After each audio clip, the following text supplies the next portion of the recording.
dovetail with this inflection point that the world of media has been going through in the last decade. And now, in order to be heard, in order to connect with somebody, in order to market to someone, you have to be able to harness, in some capacity, that brave new world of media that we all live in, that I accidentally tripped, fell, and dove headfirst into. So with that, I want to walk you through a little bit of what my career path, very accidental career path, looked like. And I kind of want to start with this understanding of, like, you know, when I was first talking to the organizers of the event and they kept ringing this bell, which was how to be heard, how to be heard, how to be heard, I couldn't help but to think back to my own childhood when I first kind of struggled to be heard. And when I think of where, like, my passion to share ideas and share perspectives came from, it was that childhood. I'm one of 4 siblings, and I always say, like, there's my older brother who was the firstborn, and he's the most handsome. And then there was my sister, who's the only girl out of 4 boys. And then there's me, and then there's my baby brother. And after my baby brother was born, you know, my dad had the, which meant there were no more kids. He was the baby. So I was this really kind of forgotten accident between the baby and the only daughter. So in order for me to be heard as a kid, I had to scream. And I really think that that is where my sort of desire to speak loudly and be heard came from. So with that, I want to show you guys some videos, some short videos from my career that I see as real pivot points, real moments in my career that took me from A to B. And they all have one thing in common, which is every one of them reached an incredibly big audience. And I will say that the sort of asterisk to that is accidental. None of these videos were made with the intention of reaching millions of people, but they were all made with sort of the integrity of me wanting to share an idea or a perspective. This first video I'm going to show you is 3 minutes long. It's a really stupid video, but you guys look a little hot, and maybe like you're a little bit dozing off a little bit. Eyes, your head's kind of down. So this one's kind of funny, but it's pretty stupid. And this stupid 3-minute video that cost me $40 to make maybe had a bigger impact on my career than almost any other movie I've ever made. And that's why I say, and I will forever say, that my success in the world of marketing was accidental. Because I made this movie for one reason. I had something to say. I wanted to be heard. It wasn't made to exercise kind of a prowess or an understanding or some deeper purpose around marketing or political or anything else. All right, you guys want to see this 3-minute movie? All right. I guess I'll take that. Was kind of light, guys. It's kind of okay. Does anybody see my cursor? There it is. Wait, there it is. Okay.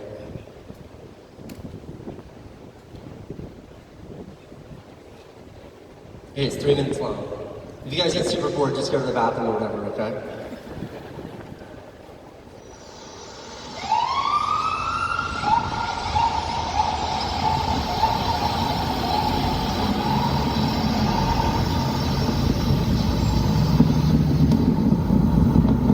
I'm getting a ticket for riding my bike not in the bike lane. Big surprise. Your bicycle is anywhere from $10 up to $130. But if the bicycle is something not riding the bicycle.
show and elsewhere, the police continue to crack down on biking infractions. As the number of bikers explodes throughout the city, ticketing is on the rise. Casey in Manhattan, you got a ticket this month? Yeah, I got a ticket about 3 weeks ago for riding my bike not in the bike lane.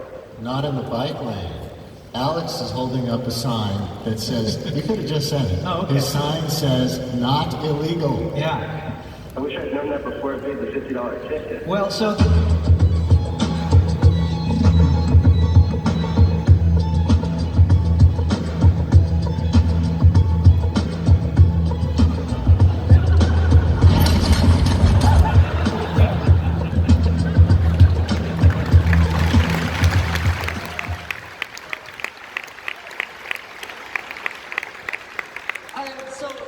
Look, at its core, that is nothing more than a stupid video. But what that video was me, just another like regular guy. I felt like I shouldn't have gotten that ticket. It turned out I shouldn't have gotten it. I was improperly ticketed by that police officer. And I had this sort of sense of helplessness. And I felt like, you know, like when the cable company screws you over or something and there's like no recourse for action, there's no way to fix the situation. So I did the only thing I knew how to do, which was share my story in a way that was palatable and funny and stupid enough for me to make a video that I thought was interesting enough to post online. There was nothing more to it than that. It was just my friend and I shooting that video. If we hadn't broken the bike's front tire, we would have made that video for $10, but it was $30 to fix the rim halfway through the shoot. And that was the total summation of that production. And I posted that online, and this was at a point in time when I had a very small YouTube channel. It's the point in time when YouTube was still very young. And that video did, I think it was 5 million views the first day, it did another 5 million views the second day. By the third day, the then mayor of New York City, Michael Bloomberg, had to respond to a question about that video in a press conference, as if he didn't have more important things to focus on. And ultimately, you know, went on to do a whole bunch of views. It gave me a kind of attention that I'd never had before. It shined a spotlight on what I was doing. It was big. Probably the biggest thing to come out of that is I got a phone call from the New York Times, and they wanted to know if I'd make videos for them. And I was honestly in disbelief. I was like, wait, you sure? I'm the guy who crashed the bike into a cop car. And they, you know, because they're smart, they said to me, they're like, well, what we saw is you taking a complicated issue, which is the way police in this city address cycling and things like that, and you simplified it in a way that was clearly interesting enough for 10 million people. I was like, oh, that sounds intellectual and smart. Yeah, that's exactly what I meant to do.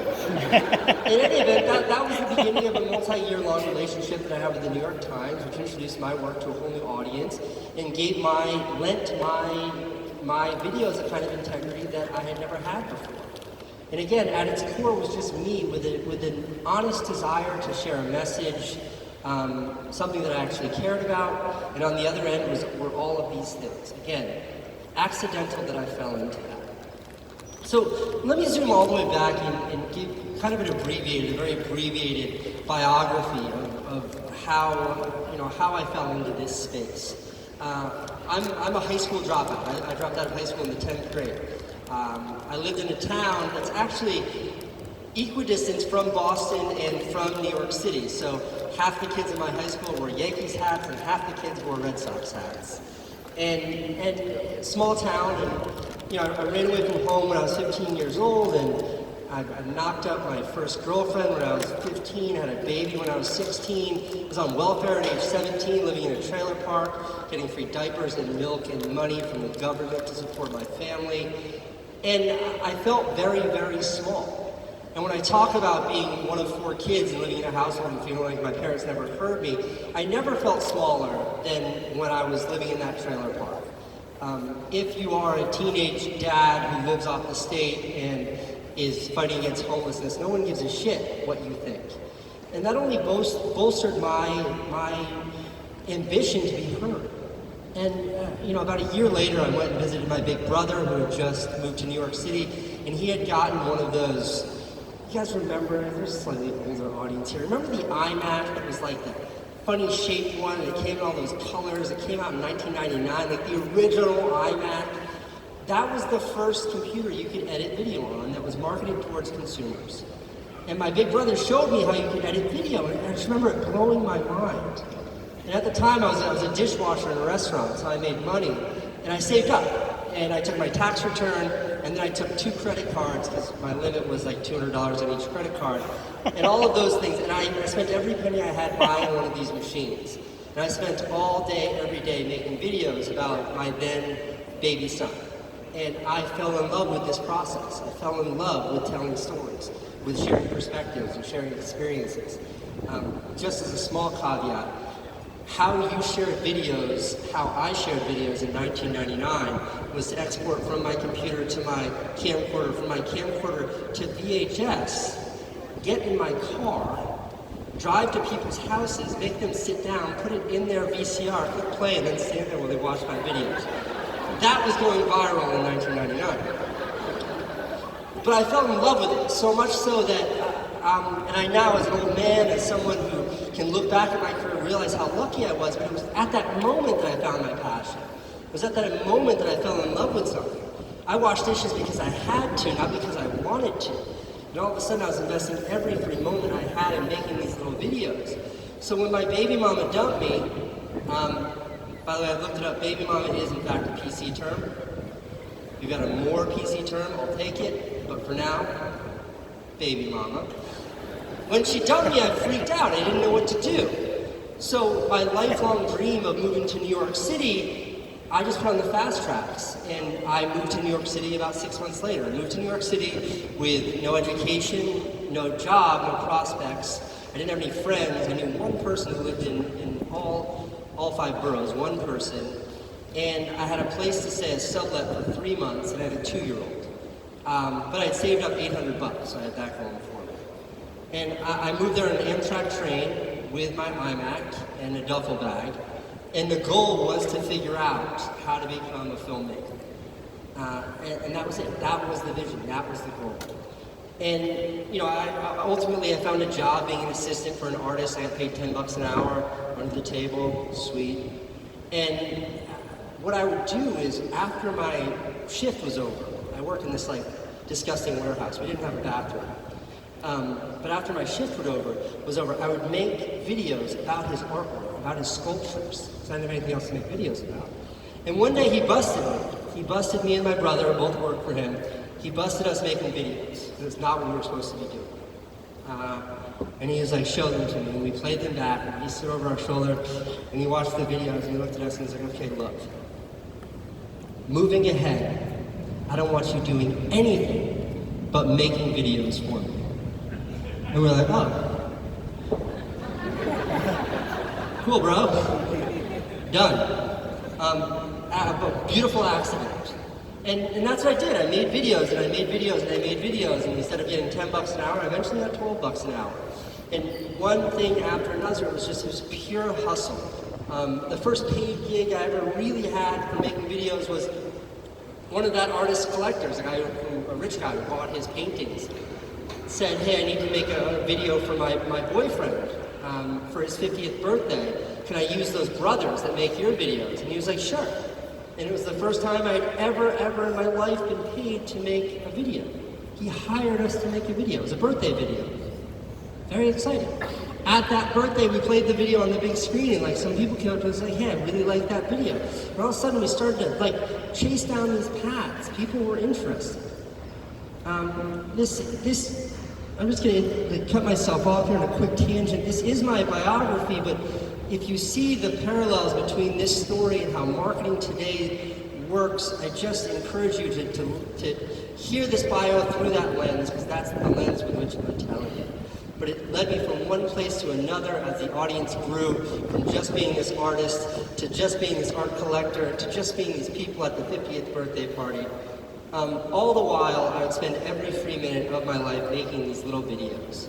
And I remember, I think it was 2003, I got as a present the original iPod. Kids, iPod is this thing that before you had smartphones, it would play music for you.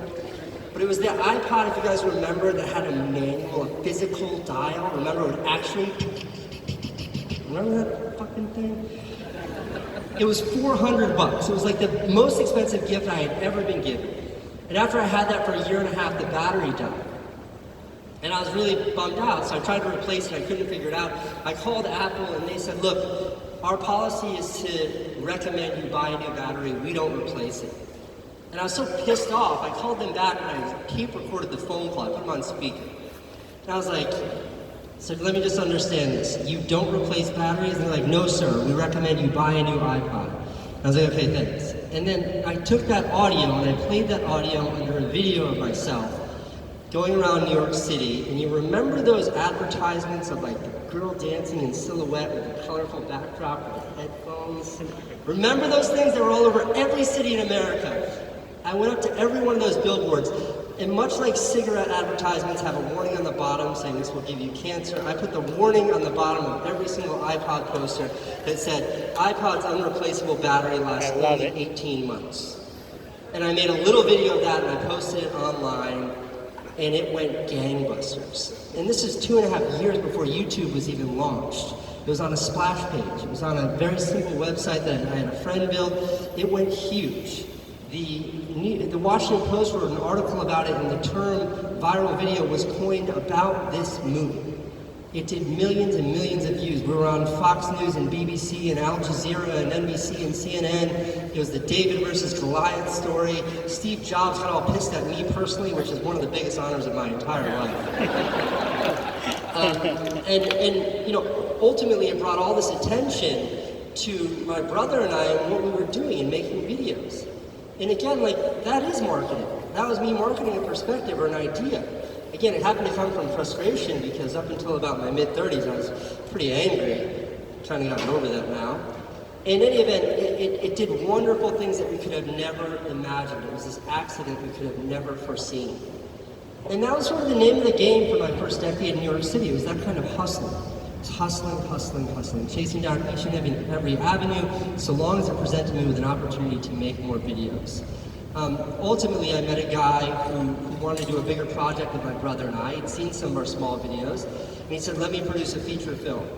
And we told him frankly, like, look, I don't think we know how to make a feature film, but I know how to make little videos. So just give us enough money to do that for a whole year, and we'll do something with it.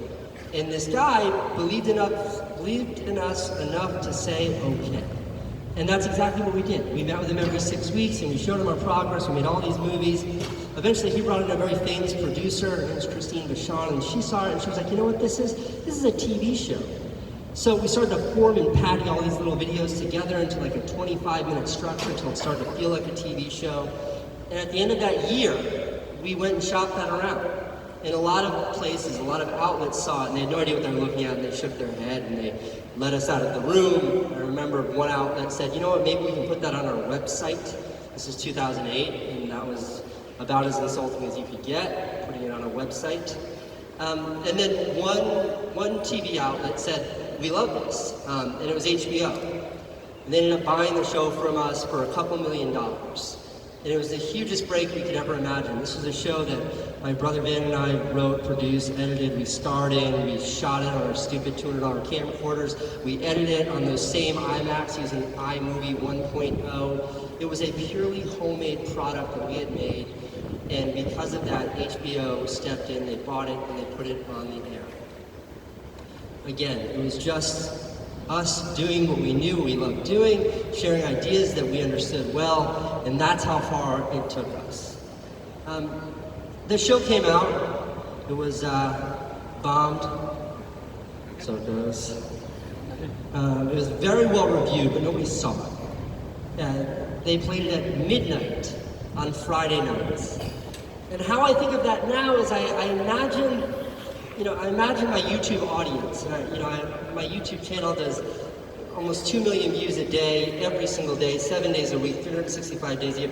And I imagine if my YouTube audience really watched my videos 1 day a week, Friday nights at midnight, how small that audience would be.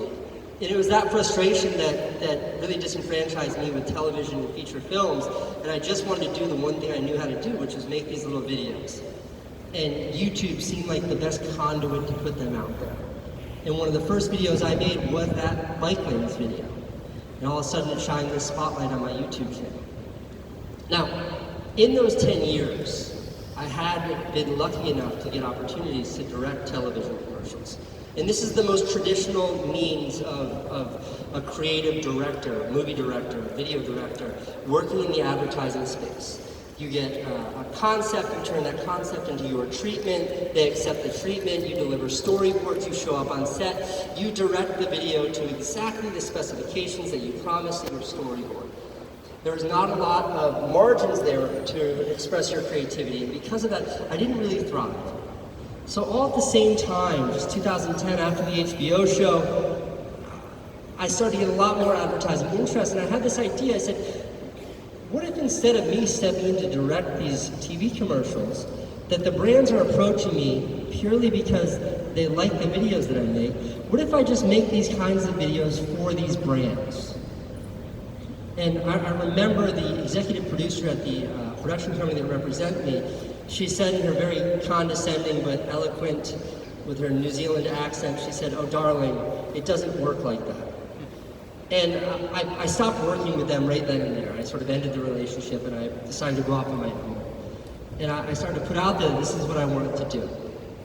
And the first company that said, okay, let's try something, let's do something together, was Nike. Nike's a sneaker company. They're out of Oregon. They make great stuff.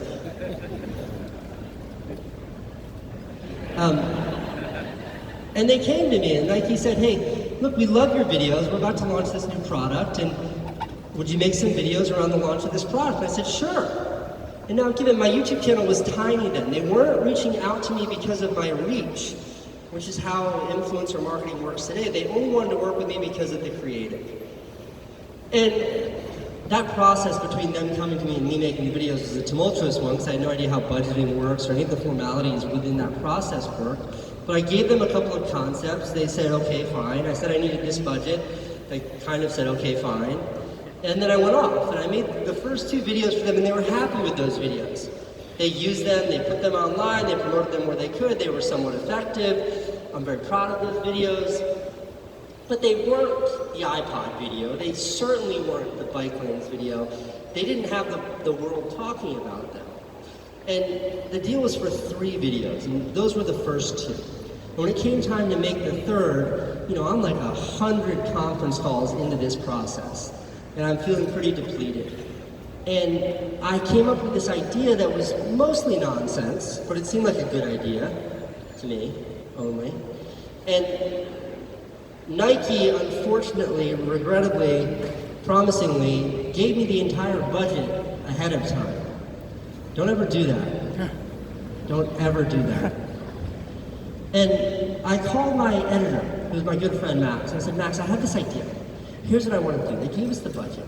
So instead of making the commercial that we promised them, why don't we do this thing?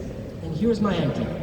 I've always wanted to just go to an airport and buy a ticket on the next flight out, no matter where it's going. And then just go to that place. And then when I'm sick of that place, go back to that airport and do it again. And let's just keep doing that, Max, until we run out of money. And he was like, yeah, that sounds cool. What about the Nike commercial? And I was like, we'll figure it out. And that's exactly what we did. We burned through the entire budget in 10 days.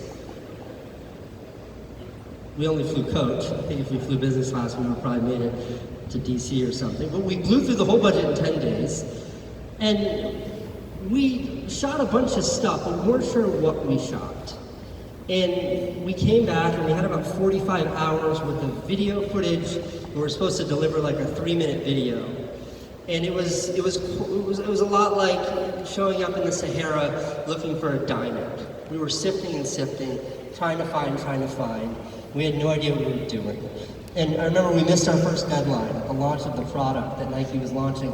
They were supposed to premiere a little video. We didn't have it done. We missed that. Then they had this big activation at South by Southwest. We missed that.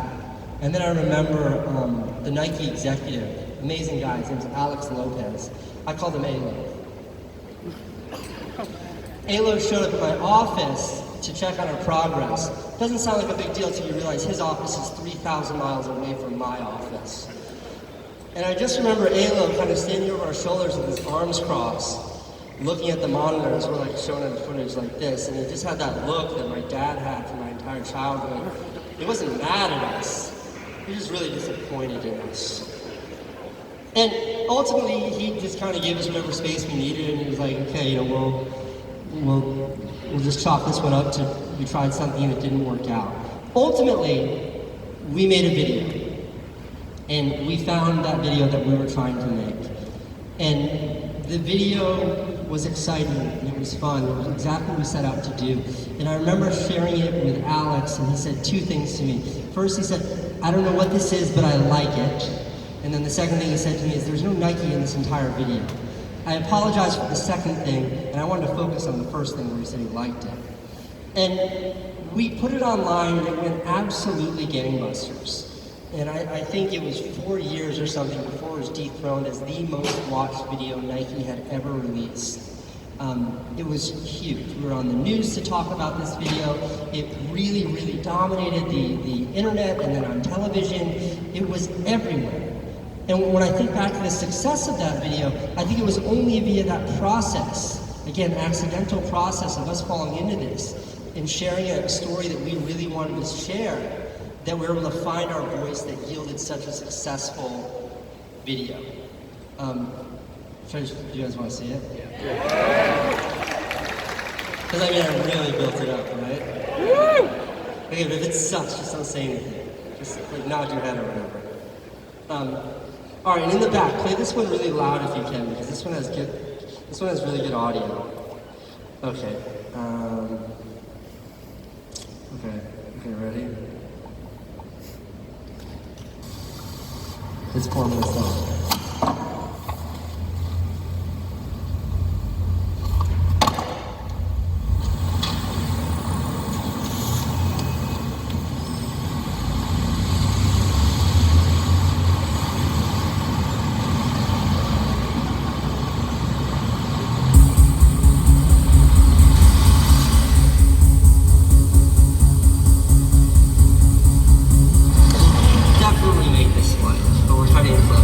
So far, the trip is off to a fairly irresponsible start. And so it begins.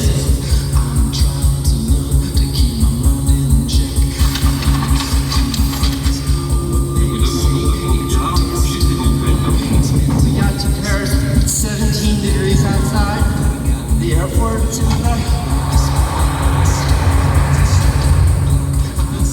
Welcome to Cairo.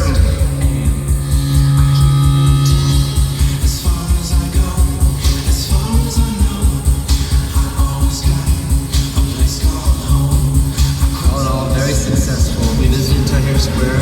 We rode horses on backs of Salah and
launching that video, I no longer had to explain what I meant when I said, let me take your ambitions as a brand and my ambitions as a creative and figure out how to marry them in a way that yields something organic and reaches an audience. Instead, brands were now pursuing me to do that. And to this day, a lot of the companies that I work with still cite that video. So I credit that video tremendously in accelerating what has been sort of the business of my career as a filmmaker.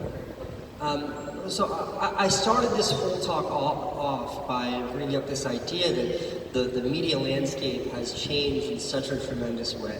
And without being platitudinal and say things that you've all heard a million times, there have been shifts and pivots in the last decade that were unimaginable. And the way that I summarize them is that now the viewer, whether that's someone thumbing through Twitter on their cell phone or that's somebody sitting down in front of their TV with a remote in their hand, the viewer has absolute agency. The individual has absolute agency over what they consume. I'm 37. When I was a kid, I had Nickelodeon or MTV. That is not agency. That is one of two choices. That's binary. I had one of two choices as to where I could consume media. Therefore, you could put any stupid TV commercial in front of me and it would have an impact. That is not the world we live in anymore. My son, who's now 20 years old, he's a total rock star, by the way. He's at the University of San Francisco and he's made Dean's List the last 4 semesters in a row. Great kid. I remember watching him a couple of years ago. This is before social media is what it is today, but I remember watching him at the computer. And he would click play on a YouTube video and a 5-second unskippable pre-roll would come up. And faster than Beethoven's fingers on a piano would move, he would do Shift-T F, which is new tab Facebook. He would skim Facebook for 4.5 seconds, shift window, close it back to the YouTube video, and the video would start playing. Meaning he was so trained to skip those 5 seconds, there was no way you were gonna penetrate his ability to weed out the bullshit. And therefore the only way to reach him, and he's not, in this story he's not special, he's not an anomaly, he is the norm. The only way to reach him is to put something in front of him that he actually wants to see. And that's why I credit that Nike movie with the success that it was. It wasn't about forcing a product down people's throats. It was about sharing an idea or perspective that an audience engaged with. And this is the new normal in the world of media, and I think this is the new normal in the world of marketing. And I think that this is the world that we all now have to contend with in order to find success in this space. Is how do we share something that people actually want to see? How do we engage with people in a way that they actually care? And that has been foundational to my career in the last 7 years. You know, I made that video and it took me on sort of a whirlwind of different directions. I started a production company that was very successful, making just branded content before branded content was the buzzword that it was today. I was invited to, right here to Cambridge, to MIT in 2014.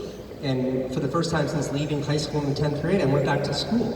And while I was at MIT, I just sat there and looked around and I realized the power of technology. It seems such like a stupid, simple idea. But I realized it. And immediately after leaving MIT, I went back to New York City and I started a tech company. I went out to San Francisco and raised a whole bunch of capital to start a software development company.